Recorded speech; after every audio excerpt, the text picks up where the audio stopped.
محمد صلی اللہ سیدنا محمد وعلی آل سیدنا محمد وبارک صلی اللہ علیہ وسلم۔ آج کا بیان دوبارہ قبیلہ حوازن کی ہواؤں میں۔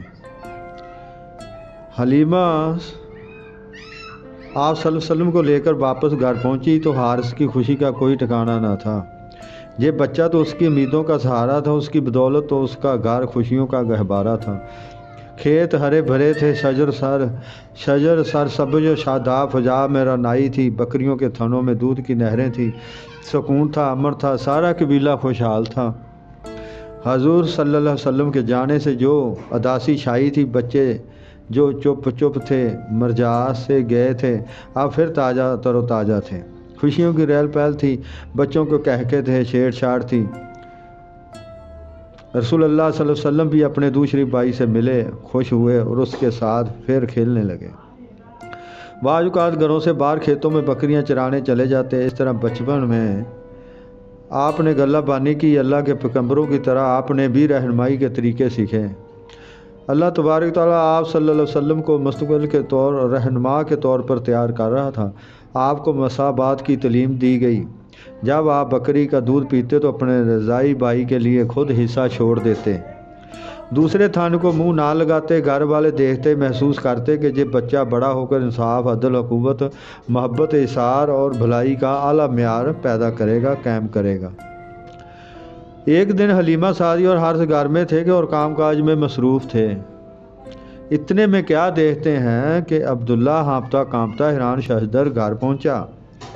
اس کی زبان سے نکلا، امی جان، میرے قریشی بھائی کے پاس 2 سفید پوش آدمی آئے ہیں اور انہوں نے اس کا پیٹ چاک کر دیا ہے۔ اس بات کو سنتے ہی حلیمہ اور حارث بھاگتے ہوئے آپ صلی اللہ علیہ وسلم کے پاس پہنچے۔ کیا دیکھتے ہیں کہ بچے کا رنگ فق ہے۔ حارث نے آپ صلی اللہ علیہ وسلم کو سینے سے لگایا۔ حلیمہ بلانے لگی، پوچھا، بیٹا تجھے کیا ہو گیا؟ رسول اللہ صلی اللہ علیہ وسلم نے فرمایا، وہ 2 آدمی سفید کپڑے پہنے ہوئے آئے، مجھے لٹا کر میرا پیٹ چاک کیا اور اس میں سے کوئی چیز نکال کر پھینک دی اور پیٹ کو پھر ویسا ہی کر دیا جیسا وہ تھا۔ ایک روایت میں یہ بھی ہے کہ حضور صلی اللہ علیہ وسلم نے فرمایا، وہ میرے پیٹ میں کوئی چیز تلاش کرتے رہے، معلوم نہیں وہ کیا چیز تھی۔ حلیمہ اور حارث آپ کو گھر لے آئے۔ حارث نے حلیمہ سے کہا، مجھے ڈر ہے کہ اس بچے کو کچھ ہو نہ جائے، بہتر یہی ہے کہ اسے گھر پہنچا دیا جائے۔ چنانچہ دونوں آپ کو لے کر مکہ کی جانب روانہ ہوئے۔ عبد المطلب کے گھر پہنچے تو آمنہ نے دیکھا، وہ کچھ حیران ہوئی اور پوچھا، حلیمہ تم کیسے ہو؟ اس کو واپس لے آئیں تو تم تو اسے اپنے پاس رکھنے کی بے حد خواہش مند تھی۔ حلیمہ نے کہا، بہن، اللہ نے بچے کو پال پوس کر بڑا کر دیا اور میری ذمہ داری تھی، میں نے پوری کر دی۔ اب مجھے خوف ہے کہ اس بچے کو کچھ ہو نہ جائے۔ آمنہ نے پھر دریافت کیا، حلیمہ سچ بتاؤ، ماجرا کیا ہے؟ حلیمہ نے بار بار پوچھنے پر سب کچھ بتا دیا۔ حضرت بی بی آمنہ نے کہا، کیا تمہیں اس بچے کے معاملے میں شیطان کا ڈر ہے؟ حلیمہ نے جواب دیا، ہاں، مجھے یہی خوف ہے اسے کوئی تکلیف نہ پہنچ جائے۔ حضرت بی بی آمنہ نے کہا، خدا کی قسم، شیطان اسے کوئی نقصان نہیں پہنچا سکتا، میرے اس بیٹے کی بڑی شان ہے۔ پھر آپ صلی اللہ علیہ وسلم کے پیدا ہونے سے پہلے کے تمام واقعات بیان کر دیے۔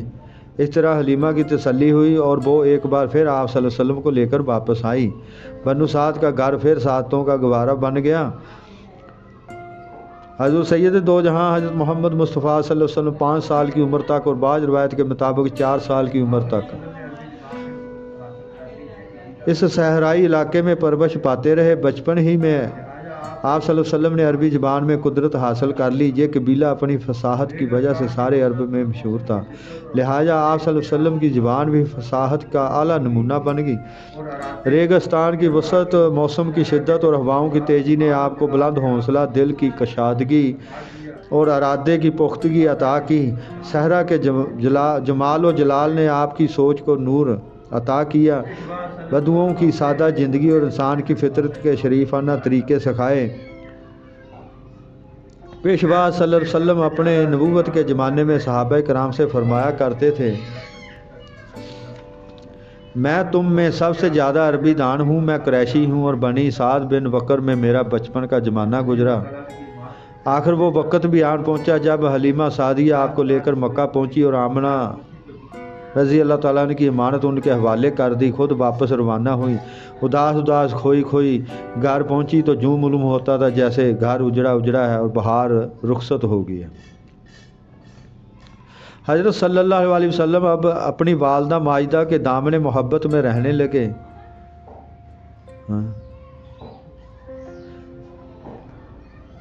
آپ صلی اللہ علیہ وسلم نے جوان ہو کر حلیمہ سعدیہ کا ہر طرح لحاظ رکھا۔ ایک مرتبہ جب حضور اکرم صلی اللہ علیہ وسلم کا نکاح حضرت ختیجہ سے ہوا تو حلیمہ مکہ آئی نہیں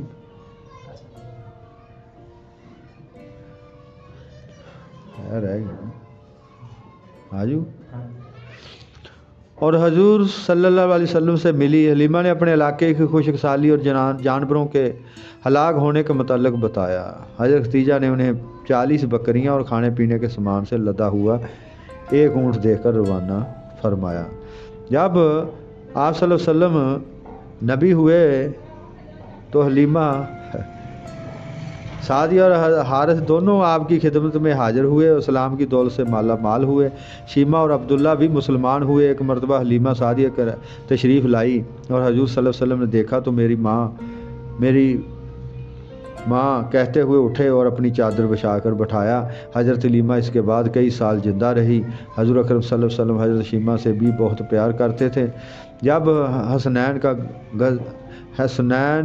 کا غزوہ پیش آیا اور بنی حوازن اور بنی ثقیف کے قبیلوں نے طائف کی جاگیروں کے لالچ میں مکہ پر حملہ کیا اور حضور صلی اللہ علیہ وسلم اپنے جانساروں کے ساتھ حنین کے مقام پر پہنچے تو خون ریز جنگ ہوئی جہاں ان دونوں قبیلوں کو شکست ہوئی تو ان کے بہت سے لوگ قیدی ہوئے۔ انہی قیدیوں میں شیمہ بھی تھی۔ جب انہیں حضور صلی اللہ علیہ وسلم کے سامنے لایا گیا تو شیمہ نے عرض کیا، یا رسول اللہ صلی اللہ علیہ وسلم میں آپ کی بہن ہوں، اور پھر بچپن کا وہ نشان دکھایا۔ حضور اکرم صلی اللہ علیہ وسلم نے آپ کو پہچان لیا۔ آپ کی آنکھوں میں آنسو آ گئے۔ زمین پر چادر بچھائی اور شیمہ کو نہایت عزت سے بٹھایا۔ آپ صلی اللہ علیہ وسلم نے فرمایا، بہن اگر میرے پاس رہنا چاہو تو آرام سے رہو، اگر اپنے قبیلے میں واپس جانا چاہتی ہو تو تمہیں اختیار ہے۔